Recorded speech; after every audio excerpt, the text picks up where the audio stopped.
Un jour, un proche, un parent, un ami, un frère ou un médecin est venu te voir pour te dire « maman est morte » ou « ton papa a eu un grave accident et il ne reviendra pas ». Peut-être même, il t'a dit « tes 2 parents sont décédés ». Tu étais encore un enfant à ce moment-là, ou peut-être qu'un adolescent ou même un jeune adulte.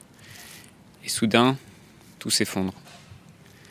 D'une enfance alors innocente, alors sont arrivées la tristesse et la dureté de la mort.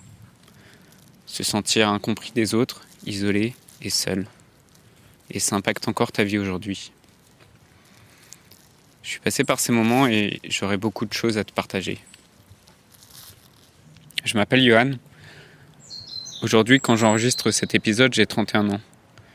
Mais quand j'avais 5 ans, on m'a annoncé « ta mère est morte ». Et tout s'est effondré. Dans un monde où la question de la mort est souvent taboue, où vivre un deuil signifie encore être jugé, provoquer de la gêne, de l'incompréhension, quand ce n'est pas de la pitié, la grande question est celle-ci. Comment des orphelins comme nous, qui avons vécu très tôt la mort d'un parent, qui ne voulons pas porter ce poids sur nos épaules toute notre vie, ni qu'il impacte nos relations actuelles, comment nous pouvons y donner un sens nouveau, construire des relations plus profondes, et surtout, comment nous reprenons le pouvoir sur nos vies. Mon nom est Johan, et bienvenue chez les Orphelins Résilients. Alors salut à toi et bienvenue dans le podcast des Orphelins Résilients. Je suis heureux de te rencontrer ici dans ce premier épisode. Ça me touche que tu prennes le temps d'écouter mon message et je voudrais te remercier de prendre le temps pour ça, de faire une pause avec moi pour comprendre un peu ce qui t'est arrivé. Alors si t'es là, c'est probablement que t'as vécu aussi la mort d'un parent trop jeune et ton enfance et ta vie ont été bouleversées par ça. Sûrement tu t'es senti isolé, tu ressens peut-être de la culpabilité par rapport à ça, de la colère ou de l'injustice, ou peut-être même tu as l'impression d'être jugé sur ton histoire et tu as du mal à gérer tes émotions. Aujourd'hui, tu es devenu adulte, mais tu vois bien que ça impacte encore ta confiance en toi et tes relations. Et tu voudrais pouvoir aborder ce sujet douloureux sans crainte d'être jugé. Tu voudrais pouvoir être à l'aise dans tes relations, qu'elles soient plus authentiques, que tu sois moins dépendant des autres et de ton passé. Et tu voudrais sûrement être plus confiant. Alors si c'est bien ça, rassure-toi, ce podcast, il est fait pour toi. Parce qu'ici, tu trouveras tout ce que je vais pouvoir t'apporter, tout ce que les orphelins résilients pourront t'apporter.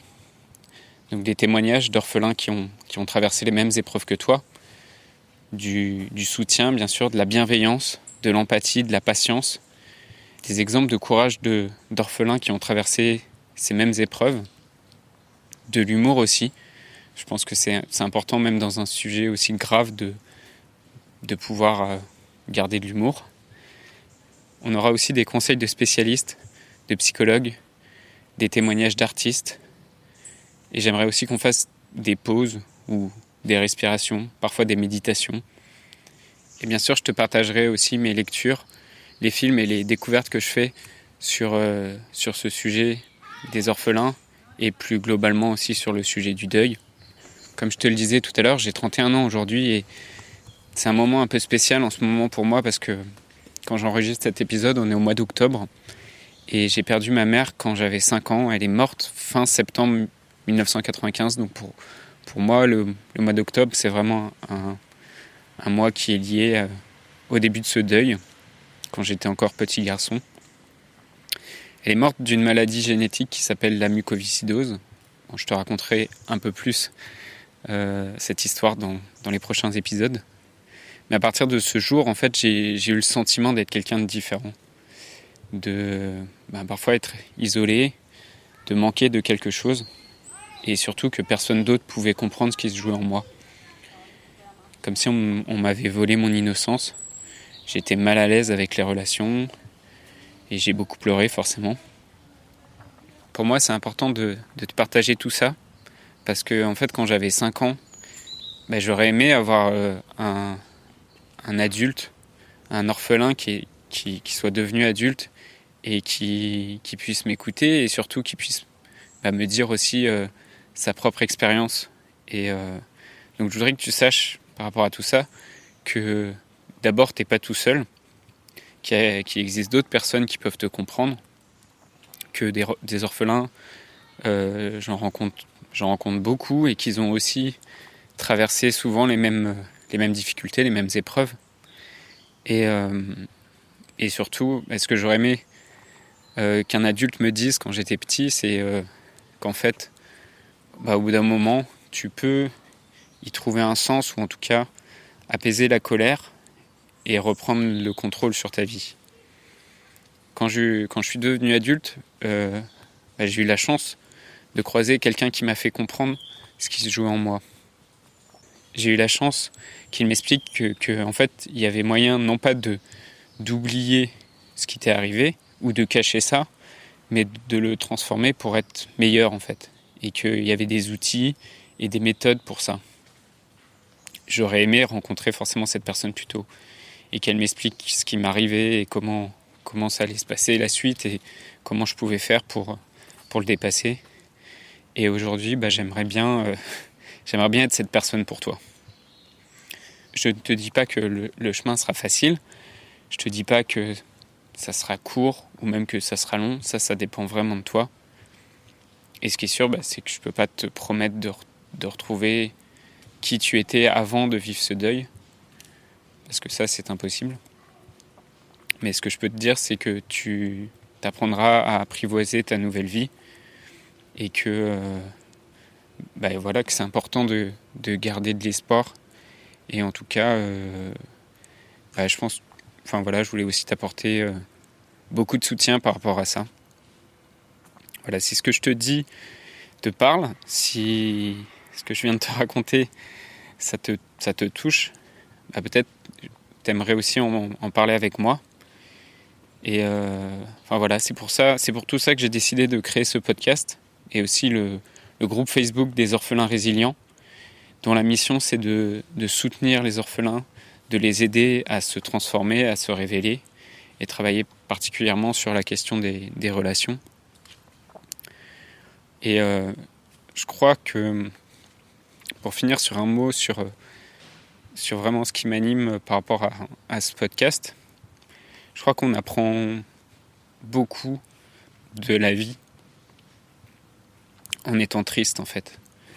On apprend beaucoup quand la vie nous malmène et on apprend surtout à donner aux autres vraiment quelque chose qui a de la valeur.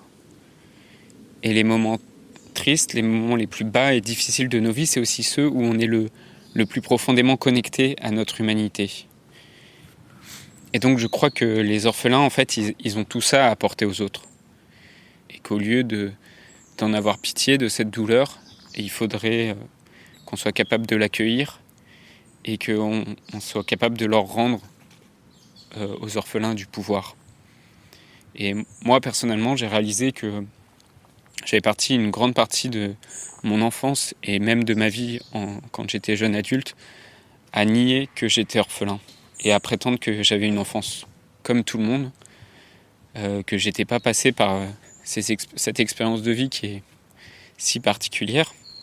Et j'ai réalisé plus tard en fait que mon pouvoir il résidait vraiment dans le fait que j'avais traversé toutes ces épreuves et toute cette souffrance en étant jeune et que j'avais compris très tôt à quel point la vie et les proches qu'on a sont fondamentalement précieux. Voilà, je pense que tu l'entends un peu dans ma voix que j'ai beaucoup d'émotions à te partager ce premier épisode. Enfin voilà, si tout ça te parle, c'est probablement que tu es au bon endroit. Donc je t'invite à t'abonner au podcast, à écouter les prochains épisodes et je te dis bienvenue chez les orphelins résilients. Je voudrais te remercier d'avoir écouté cet épisode et j'espère sincèrement que ce que je t'ai partagé aujourd'hui t'a aidé. Si ça t'a aidé, alors assure-toi de le partager avec quelqu'un d'autre qui en a besoin. J'ai créé récemment un groupe Facebook qui rassemble des orphelins ayant pour mission de partager leur expérience et de s'entraider. Ce groupe s'appelle Orphelins Résilients et l'accès est gratuit. Tu peux retrouver tous les détails pour rejoindre le groupe dans la description du podcast. Orphelins Résilients, c'est une communauté d'orphelins entreprenants, audacieux, ayant réellement envie de faire une différence dans leurs relations auprès de leurs proches et avoir une vie de couple inspirante. Dans ce groupe, tu retrouveras des interviews d'experts et d'artistes, des questions-réponses, des lives et des méditations, et surtout un groupe d'orphelins motivés, courageux et bienveillants. Donc je t'invite à rejoindre le groupe dès maintenant, c'est l'endroit dans lequel je partage le plus de contenu en ce moment. Le podcast Orphelins Résilients, c'est un nouvel épisode tous les jours du lundi au vendredi à 8h. Merci encore pour ton écoute. Je te laisse découvrir le sujet du prochain épisode. À très vite. Dans le prochain épisode, on parlera des émotions et des souffrances qu'on peut traverser en tant qu'orphelin.